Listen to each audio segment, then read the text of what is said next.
ඔයාලටත් ඉංග්‍රීසි කතා කරලා ප්‍රැක්ටිස් කරන්න කෙනෙක් නැති එක ප්‍රශ්නයක්ද? පුහුණු වෙන අතරතුරේදීම ඔයාගේ වැරදි පෙන්වලා දීලා ඒ වෙලාවේ මේවා නිවැරදි කරන්න කෙනෙක් හිටියා නම් කියලා ඔයාටත් හිතිලා ඇති. ඒ විතරක් නෙවෙයි පුහුණු සැසිය අවසානයේදී ඔයා අතින් වුණු වැරදි මොනවද? ඒවා නිවැරදි කරගන්නේ කොහොමද කියලා පැහැදිලි රිපෝට් එකක ලැබෙනවා නම් ඒක කොයිතරම් වටිනවද? දැන් මේක ගැටලුවක් කරගන්න එපා. ඒ වෙනුවෙන්ම තමයි englishmate.lk ඇප් එක නිර්මාණය කරලා තියෙන්නේ.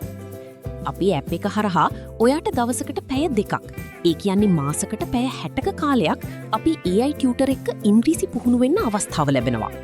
විශේෂත්වය තමයි හැම සෙෂන් එකක් අවසානයේදීම ඔයාගේ වැරදි හයිලයිට් කරලා ඊව හදාගන්න ඕන විදිහ ගැන පැහැදිලි ඇඩ්වාන්ස් රිපෝට් එකක් ඔයාට ලැබීම. ඒ විතරක් නෙවෙයි, එම වැරදි ප්‍රායෝගිකව නිවැරදි කරගන්න ඔයාටම වෙන්වුණු විශේෂ සැසි පවා මෙහි ඇතුළත්.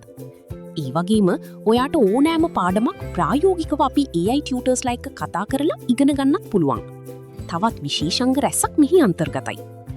සාමාන්‍යයෙන් ගුරුවරයෙක්ගෙන් මේ වගේ පුහුණුවක් ලබන්න යන වියදමින් දහසකින් පංගුවකටත් වඩා අඩු මුදලකට මේ සියලුම පහසුකම් දැන් ඔයාට ලබා ගන්න පුළුවන්. අපි පොඩ්ඩක් අපේ ඇප් එක පැත්තට ගිහින් බලමු මොනවද ඒකේ තියෙන ෆීචර්ස් කියලා. ඔයාලට අපේ ඇප්ලිකේෂන් එකට ලොග් වුණ ගමන්ම මුලින්ම අපේ ඩෑෂ්බෝඩ් එක තමයි පෙන්නේ. ඒකේ ඔයාලට පැරාමීටර්ස් ගොඩක් බලා ගන්න පුළුවන් ඔයාලා ඇප්ලිකේෂන් එක පාවිච්චි කරලා තියෙන විදිහ වගේ ඒවා. ඒ වගේම ඔයාලා අන්තිම දවස් 7 ඔයාලගේ ඕවරෝල් ස්කෝර් එක වගේම ඔයාලගේ පර්ෆෝමන්ස් එක පැරාමීටර්ස් 8කට කඩලා පෙන්නලා තියෙනවා. ඔයාලගේ මේ එක එක පැරාමීටර් එකෙන් මොනවද කියන්නේ කියලා බලා ගන්න ඕන නම් අපි how to use කියන ෆීචර් එකේ වීඩියෝස් වගේක් දාලා තියෙයි. ඒ ටික බලුවනම් හරි. ඔයාලට ඊළඟට පෙන්නන්නම් මම අපේ AI ටියුටර් එක ඔයාලා ඉංග්‍රීසි ප්‍රැක්ටිස් කරන්නේ කොහොමද කියලා. ඔයාලට මුලින්ම ප්‍රැක්ටිස් කරන සිනාරියෝ එක තෝරගන්න පුළුවන්. ඊට පස්සේ කැමති ටියුටර් කෙනෙක් තෝරගන්න පුළුවන්. ඊට පස්සේ සෙෂන් එක පටන් ගන්න තමයි තියෙන්නේ. ඊට පස්සේ ඔයාලට බලා ගන්න පුළුවන් අපි AI ටියුටර්ම කතා කරලා සෙෂන් එක පටන් ගන්නවා. It's great for when you meet new people, like for interviews or just chatting with new friends. So let's start with your name. ඊට පස්සේ ඔයාලට තියෙන්නේ කතා කර කර සෙෂන් එක ඉස්සරහට ගෙනියන්න තමයි. Hello, my name is Kasun. I from Colombo.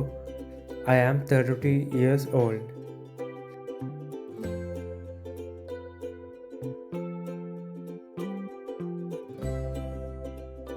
Great start, Kasun. You said I from Colombo, but naturally we say I am from Colombo. I am from plus place. Ekin kiyawenne oya kohinda aave kiyala. And then you said I am 32 years old, which is correct. Very good. Now could you tell me a little bit about your hobbies? What do you like to do in your free time? My hobby is collect stamp, and also I like cook food free time. Those are wonderful hobbies. You said my hobby is collect stamp. Standard English එකෙන් අපි කියන්නේ my hobby is collecting stamps. My hobby is plus noun or verb ing. Stamps collecting එකක් hobby එකක් නිසා ඒක බහුවචන කරනවා. And then you said I like cook food free time. Here we'd say I like cooking food in my free time. Like verb ing shape එකත් පාවිච්චි කරන්න පුළුවන්. Awesome. Besides collecting stamps and cooking, is there anything else you enjoy doing? Maybe something you're passionate about? ඊළඟට ඔයාලට බලා ගන්න පුළුවන් practice session එක ඉවර වුණාම ඔයාලගේ මිස්ටේක්ස් හයිලයිට් කරලා ඒක නිවැරදි කරගන්න විදිහේ රිපෝට් එකක් ජෙනරේට් වෙනවා. ඔයා කරපු වැරදි, ඒ වාක්‍ය හරියට කියන විදිහ, ඒක කියන්න පුළුවන් තවත් විදි වගේ දේවලුත් මේ රිපෝට් එකේ අන්තර්ගතයි.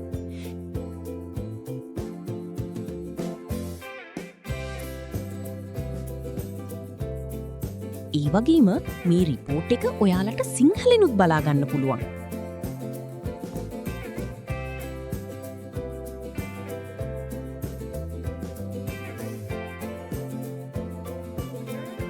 කලින් අපි තෝරගත්තේ ෂේහාන් ටියුටර්ව. ඕනනම් ඔයාලට ප්‍රැක්ටිස් කරන්න ඉමාර ටියුටර්ව තෝරගන්නත් පුළුවන්. Hi Kasim, I'm Imara and I'm so excited to be your English tutor.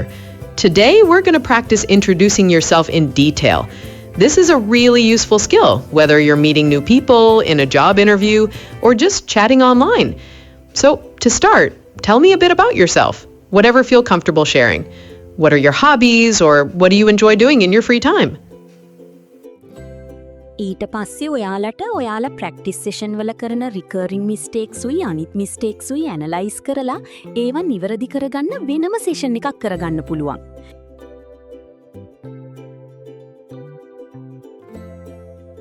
මේ සෙෂන් එකෙන් කරන්නේ ඔයාලගේ තියෙන මිස්ටේක්ස් ටික ඔක්කොම කරෙක්ට් කරලා දෙන එක.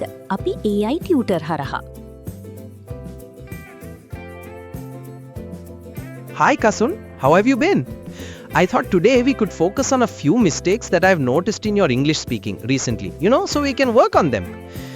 Kasun, it's really great that you're working on improving your English. So let's keep that motivation up. ඉතින් මම දැක්කා ඔයාගේ hobbies ගැන එහෙමත් කතා කරද්දී සමහර වෙලාවට verb to be ඒකේ am is are වගේ දේවල් අතහරිනවා. ඒ වගේම hobbies ගැන කතා කරද්දී nouns වල ing form එක පාවිච්චි කරන්න අමතක කරනවා. අනිත් එක තමයි ගොඩක් දේවල් ගැන කතා කරද්දී nouns singular විදිහට පාවිච්චි කරන අවස්ථාත් මම දැක්කා. ඉතින් අද අපි මේ වැරදි නිවැරදි කරගෙන ප්‍රැක්ටිස් කරමු. රෙඩි නේද? Yes, I am ready. Great. Okay, let's start with verb to be. You often say things like I am from Kandy, but the correct way is I am from Kandy. See the am there? It connects the subject to the rest of the sentence. So try saying I am from Colombo. ඊට පස්සේ අපේ lessons road map එක තියෙනවා. මේකේ lessons 100කට ආසන්න ගාණක් තියෙනවා. ඔයාලට සරල මට්ටමේ ඉඳන් සංකීර්ණ මට්ටමටම මේ lessons ටික තියෙනවා. මේකේ lessons ටික ඔයාලට සිංහලෙනුත් ඕන නම් බලා ගන්න පුළුවන්.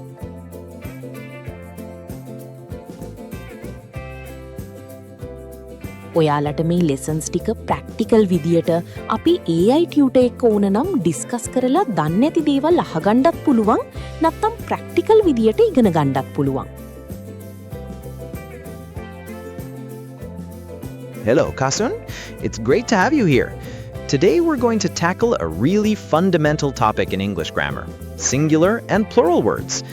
Basically, this is about how words change when you're talking about one thing versus more than one thing. Have you had a chance to look through the lesson materials yet? Yes, I had the chance to check the lesson materials. Excellent. So, do you have any questions right away, or would you like me to start asking you some questions to test your understanding? මොනවා හරි ප්‍රශ්න තියෙනවද කසුන්? නැත්නම් මම ප්‍රශ්න අහන්න පටන් ගන්නද? ඊළඟට තියෙන්නේ අපේ ඉංග්‍රීසි ගේම් සෙක්ෂන් එක. මේකේ තියෙන්නේ ඔයාලට අමාරුවෙන් පාඩම් කරලා මතක තියාගන්න ඕන past tense, plural words වගේ ඒවා ගේම්ස් වලින් ප්‍රැක්ටිස් කරලා ඔයාලට ලේසියෙන් මතක තියාගෙන ඉංග්‍රීසි ඉම්ප්‍රූව් කරගන්න. දැනට ගේම්ස් 3ක් තිබ්බට අපි ඉස්සරහට ගොඩක් ඒවා දාන්න ඉන්නේ. ඊළඟට තියෙන්නේ how to use කියන page එක. ඒකේ තියෙනවා අපේ ඇප්ලිකේෂන් එක හරියටම use කරන්නේ කොහොමද කියලා එකින් එක ඉතාමත්ම පැහැදිලිව. ඔයාලට ගැලපෙන plan එක මොකක්ද? මේකේ features පාවිච්චි කරන්නේ කොහොමද වගේ ඒවා සවිස්තරාත්මකව කියලා දීලා තියෙනවා. ඔයාලා ඇප්ලිකේෂන් එක use කරන්න කලින් මේ වීඩියෝ සෙට් එක අනිවාර්යෙන්ම බලන්න. ඒත් එක්කම ඔයාලට අපේ මුල් පිටුවට ආවම බලාගන්න පුළුවන් page එකේ යටම තවත් වීඩියෝ සෙට් එකක් තියෙනවා. එතන තියෙනවා ඔයාලා අපේ ඇප්ලිකේෂන් එකේ login එකක් හදාගන්නේ කොහොමද, password එක අමතක වුණොත් මොකද කරන්නේ වගේ දේවල්. ඒ ටිකත් ඔයාලට ඕන නම් බලන්න පුළුවන්.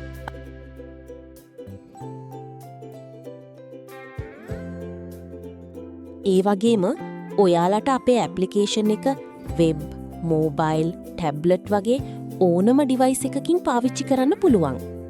Boost your fluency with the English Made app. Start practicing today and take your English to the next level. Good luck!